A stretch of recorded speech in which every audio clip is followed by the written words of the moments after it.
করবেন কুড়িগ্রাম 2 আসন থেকে নির্বাচিত মাননীয় সংসদ সদস্য জনাব আতিকুর রহমান মুজাহিদ। আপনার সময় 5 মিনিট। 6 মিনিট তো শুনেছিলাম মাননীয় স্পিকার। আসসালামু আলাইকুম ওয়া রাহমাতুল্লাহ। বিসমিল্লাহির রহমানির রহিম। ইয়্যাকা না'বুদু ওয়া ইয়্যাকা নাস্তাঈন।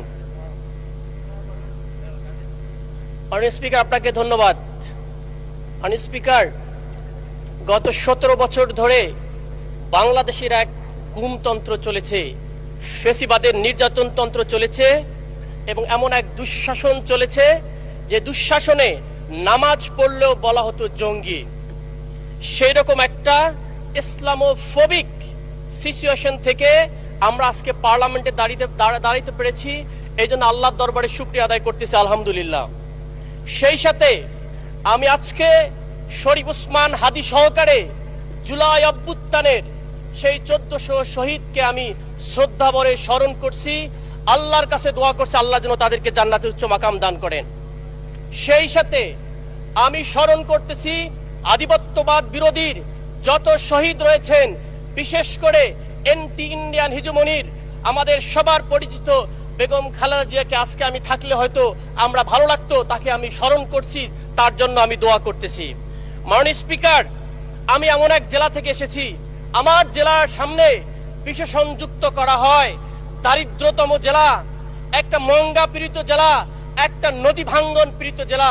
মাননীয় স্পিকার, আমরা অন্য জেলা থেকে 200 বছর পিছিয়ে আছি। মাননীয় স্পিকার, আমি ওই সব মানুষকে, আমার অঞ্চলের ওই প্রত্যন্ত অঞ্চলের চর যাত্রাপুর, চর গোরখমন্ডল এবং চর বড়াইবাড়ি, চর বিদ্যানন্দ মানুষগুলোকে ধন্যবাদ জানাতে চাই, যাদের কথা বলার জন্য আজকে আমি পার্লামেন্টে দাঁড়িয়েছি। মাননীয় স্পিকার, মাননীয় স্পিকার, এই 54 বছর ধরে আমার অঞ্চলকে শোষিত, অবহেলিত, বঞ্চিত, বৈষম্য করে রাখা হয়েছে। মাননীয় স্পিকার, মাননীয় স্পিকার, আজকে আপনার মাধ্যমে আমি তাদেরকে শুধু ধন্যবাদ নয়, আমি কিছু আহ্বান জানাতে চাই।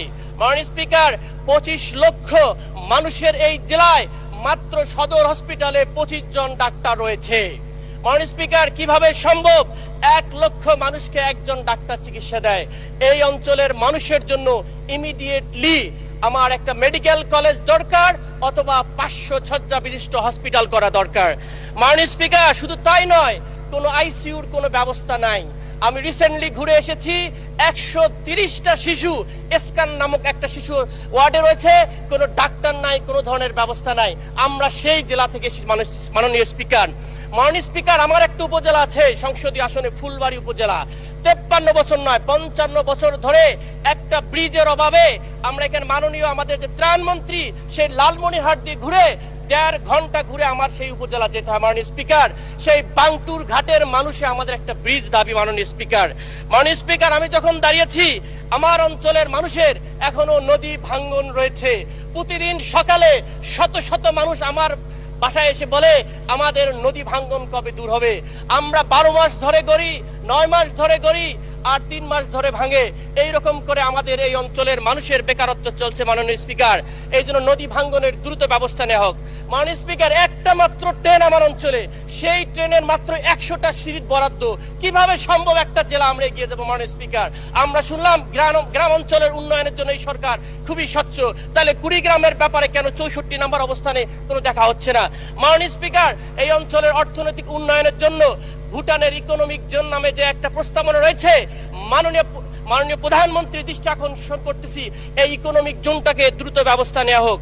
মাননীয় স্পিকার, আমি শেষ করতে চাই, তার আগে আমি আমাদের সরকারকে কিছু কথা বলতে চাই।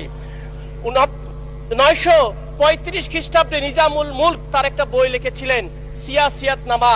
ওখানে উনি স্পষ্ট করে সরকারকে বার্তা করে বলেছেন, শাসককে, আপনি যদি প্রকৃত ন্যায়পরায়ণ শাসক হতে চান, আপনাকে নিউট্রাল, নিরপেক্ষ হতে হবে এবং আপনার দলের জনগোষ্ঠীকে কন্ট্রোল করতে হবে। মাননীয় স্পিকার, এইটাকে সামনে রেখে আমি 5টা কথা বলতেছি, আমাকে 1 মিনিট সময় বাড়িয়ে দিবেন। 1 নম্বর, গণতন্ত্র শুধু সংখ্যা নয়, এটা একটা নীতি, স্বচ্ছতা, জবাবদিহিতা এবং বিরোধীদের কণ্ঠকে স্পষ্ট বয়ান দেওয়ার সুযোগ করে দেয়া।